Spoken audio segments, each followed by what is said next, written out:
Say good afternoon, people. Where are we? Daddy right. Dito kayo sa boatyard. Right. No, so we can hop out over at the ramp. We're going to take the boat over there now. All right? Brown them out. Yeah, you can come out over there. Can't. I thought they were super off. Wheaties, wait. Wait, Baba. So, yung boat, nandito sa boatyard. Tinawagan ako ni Jan. Sabi ni Jan, ngayon daw na araw, ilalagay yung boat sa dagat. So, pupunta tayo sa ramp para, ayan na. Ayan yung dadala sa boat ni Jan. Ito yata. I'm not sure. Kuya Sak and Kuya TJ at school, Baba.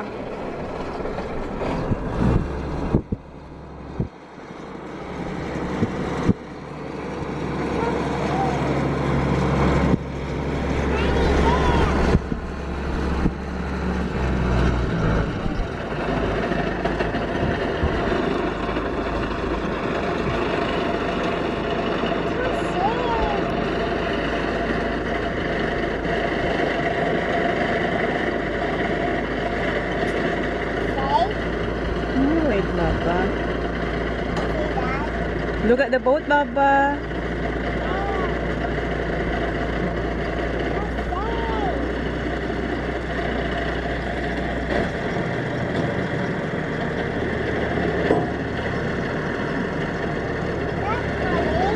Yeah, that's Tommy. Tama-tama lang yung pagdating namin.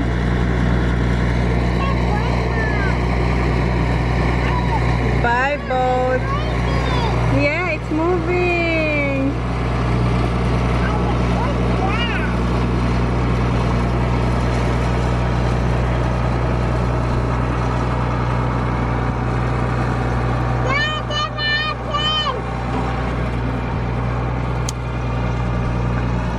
Hi, Tommy. Good. Okay, punta na tayo dun sa ano. Ayun si Jan. Yeah, we're going there, Baba. We're going there. We're gonna follow Daddy. Yeah, I'm going. Malapit lang yung ano, yung boatyard dito. Ayan, tatawid lang tayo. Then, dito na tayo sa ano, sa ramp. Kung saan ilalagay yung boat. Yes. Dito na kami. So, hintayin na lang natin yung boat. Kasi lalagyan na siya sa tubig. Biglaan lang itong pagpunta namin dito ni Holly. Kasi tinawagan ako ni Jan. Sabi niya sa akin, kung gusto ko raw pumunta dito para makita yung paglagay ng boat sa tubig. Sabi ko, sige. And kahapon, alam niyo ba si Jan kahapon, naka-schedule yata ang boat. Hindi pa naman talaga today para ilagay sa, ano, sa tubig. Kasi nga, may hinihintay pa siyang isang part ng boat, yung exhaust. Kahapon, pumunta siya ng Melbourne, pinick up niya, balikan lang para mailagay na nga yung exhaust sa boat. Kasi yun na lang hinihintay para sa boat eh. Kaya na-hold pa yung boat sa boatyard, hindi pa mailagay sa tubig dahil may kulang pang isang parts na hindi pa nailalagay.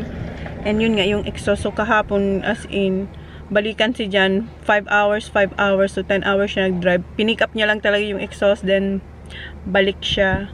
And yeah, tapos gumising siya ng madaling araw. Ay, hindi naman madaling araw. Siguro mga 5:30 or 6. Punta ulit siya sa boatyard para i-check lahat na maging okay na. And finally, yan. Kaya nga, hindi ko in-expect na ngayon ilalagay yung boat eh. Nandito. Ayan. Nandito yung friend. Hi! Good! How are you? Hintayin natin yung boat. Where's Pa? There's Pa. Dito din si Dad. Stay here, Baba. Stay here. Saya nyo.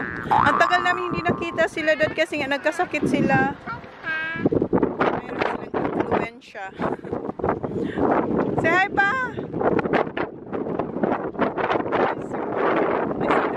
Baba, careful there, ha? No, not too close. Ayan na yung boat.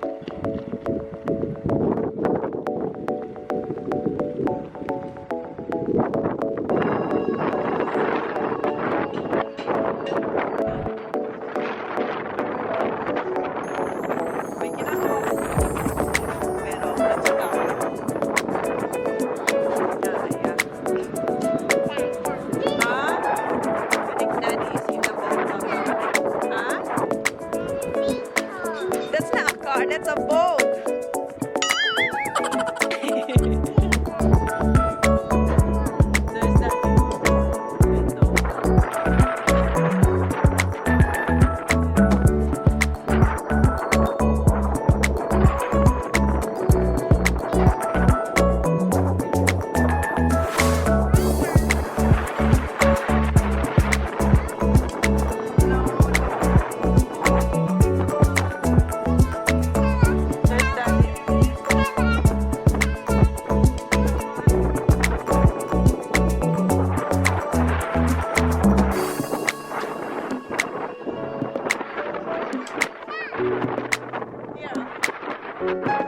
Umiyak siya kanina.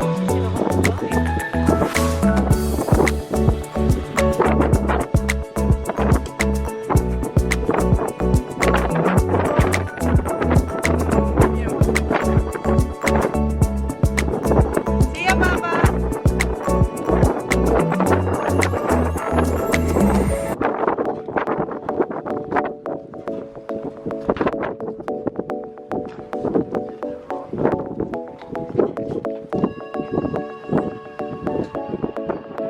Don't touch anything there, ha?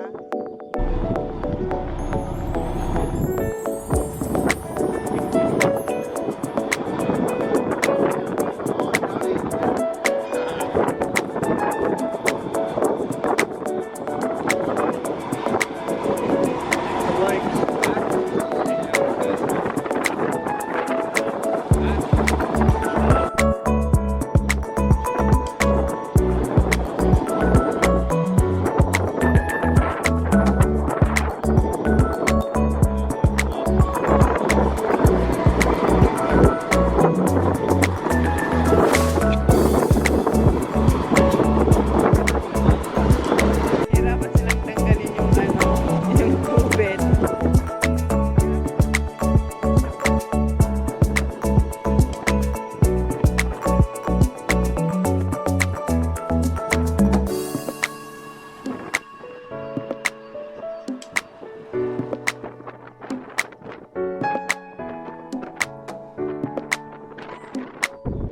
Kuha siya ng kutsilyo.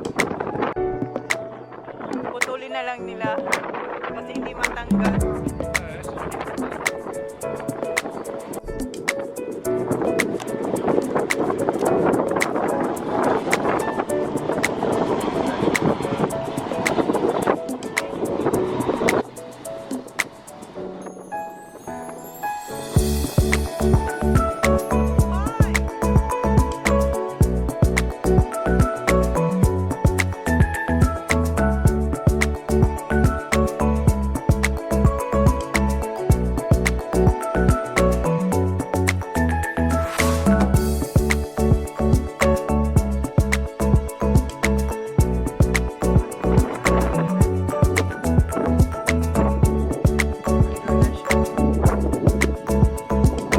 So, uwi na tayo kasi tapos na, nailagay na ni Jan yung boat sa tubig. And, yeah, and how was it, Holly?